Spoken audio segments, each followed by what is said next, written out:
Hey Wilds, Lauren Wild Churchwitch here. Just dropping in really fast to do the Astroforecast for the week. I'm going to keep it real short so that I can put it on these other platforms. Just a quick reminder that by the Virgo new moon, I will be moving just about all my content to the private aspect of Patreon. You know, I've been doing this work as a service to the collective for about 2.5, almost 3 years now. And I'm moving the majority of it to my Patreon and my coven, the Wild Hearts Coven.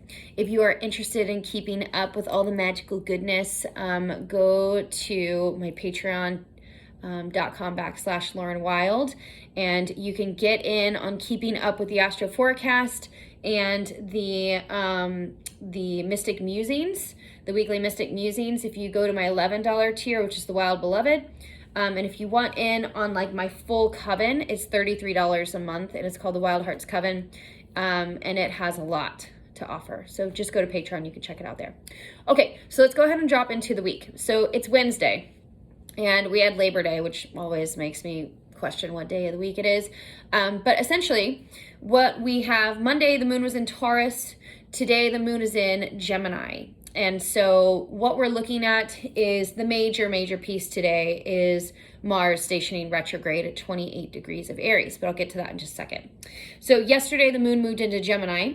Today, the sun, which is in Virgo, is in a trine to Jupiter retrograde. And this creates like this really positive feeling. It's very like a lot of jubilation. It feels really good. It's a lot of friendships. It's also a possibility to make an increase of finances. It's like more of a lucky time, right? A trine is a motivating but helpful aspect. And Jupiter is about to station direct on Saturday. So we'll get there soon. But these are kind of like the final pieces where we're really trying to nail down what it is we're trying to do. So as of 6:22 p.m. tonight, when Mars stations retrograde in Aries, there's going to be 6 planets retrograde in the sky, which creates this sense of as above, so below, right? Which is like this sense of like a stall, and it feels like a halt. And it's just like, what am I doing? Where am I going? And it is all about making clear choices, okay? So one more thing before we get to the Mars retrograde, and that is tomorrow's the third quarter moon at 18 degrees of Gemini. And it's really interesting because it's going to come into a square to Neptune. We're going to kind of get like a talking piece back to that Pisces full moon that we just had. And so it could be an interesting time period. But in terms of the Mars retrograde, Mars is all about taking action when it's direct, like physical action. It's about pursuing your passions. It's the amount of energy you have. It's your sexual energy.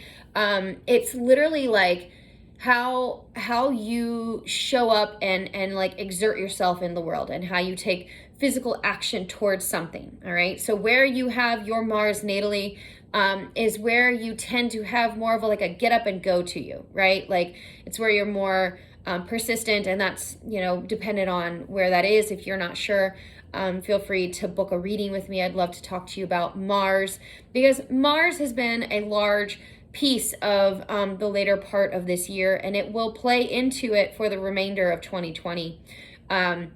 Because of the fact that Mars has been in its shadow period for about the last 2 months, really kind of bringing up the stories of what this is going to be about. And then once it stations retrograde, it's going to be retrograde until November 13th, all the way to 15 degrees of Aries. And then it's going to go in what we call the retro shade, which is then it's going to go direct, and it's going to move over all of those degrees that we have now had 2 times. So this will be 3rd time's the charm, right? That's where it comes from.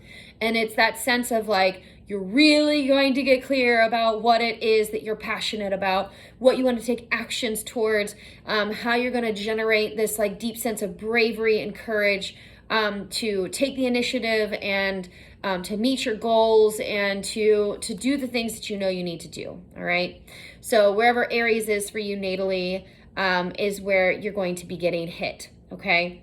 So for me, like mine's in my 6th house, and it has been hitting my physical body. My exercise routine has just like really like expanded and like taken a priority. My physical health, my embodiment practices, have all been like these major pieces. And again, if you're interested in understanding what's happening with Mars for you, go to my link in bio or go to thechurchwitch.com. And depending on if it's your first reading, you're going to need to book a golden shadow, or you can get a 1-hour reading with me and just put in the notes that it's all about Mars. Okay. But essentially, once it's done and it stations direct on November 13th, there's still about 2 months where we're still getting these lessons. The last time Mars was retrograde or Mars was in Aries for 6 months was like 33 years ago, which is like, forever ago. And so this is this major period on a personal level of like, what is it that we're passionate about? On the more like physical earth level, this is about Mars's war, right? Mars is about taking action, and it's a fire sign. It's very young. It's very like, the emperor archetype and like how we are going to take action. And the thing is that Eris, which is the brother of Mars, she says take it to the streets, and she's also in a conjunction to Black Moon Lilith, who's at 25 degrees of Mars. So the whole conjunction is within 3 degrees. And we're going to see this 3 times, all right? And not only that, but Mars is in a square to Saturn retrograde almost the whole time, about 2 months. This creates this massive sense of conflict and tension and ickiness and like doubt and despair, and it just makes us take action, okay? And if you're not conscious of that action, it could look like burning bridges, being an asshole, and violence, literal violence, okay? So when Mars is, when it's retrograde, it takes everything internal, all right? So it creates this like brooding, heat in the body, and if we don't do something with it and channel that heat towards something, it can turn toxic, okay? So Mars retrograde is a huge part of 2020, all right? If you're interested in that more, again, check out my Patreon, and I have more about that in the Coven. All right, so on Thursday, remember we have the third quarter moon at 18 degrees of Gemini square Neptune retrograde. It could bring up illusions, it could bring up sadness, it could bring up sickness or health-related issues. Gemini is the communicator, so there could be messages that bring up these, deep senses of nostalgia or sadness or like looking back. Don't text your ex, okay? Neptune is just be mindful. And then on Friday, the moon is going to move into Cancer, okay? And the sun is going to square Neptune. So 19 degrees of Virgo is going to oppose, right? 180 degrees all the way across the axis of Neptune at 19 degrees of Pisces retrograde. And that again, Virgo, they're both healers. So this is an opportunity to heal. But Pisces is very like fluid, and it's like the ocean healing, right? Like it's very mystical and it just wants to flow and surrender. And Virgo is the analyzer, and it's like, no, we have a system. Everything is systems. It's engineers, right? It's brilliance. It's everything goes in its place. It's container, like, the container store is Virgo, right? And Pisces is like the flow. It's like, let's just flow with it, guys. And it creates this like deep tension, but the point is healing always, okay? And then Saturday, Mercury, which is moving through Libra, is going to come into a quincunx with Uranus retrograde at 10 degrees of Taurus, all right? Now, what that means is that, quincunxes create this energy that are 5 planets away, so it's just very weird. It's what we like to call between a rock and a hard place energy.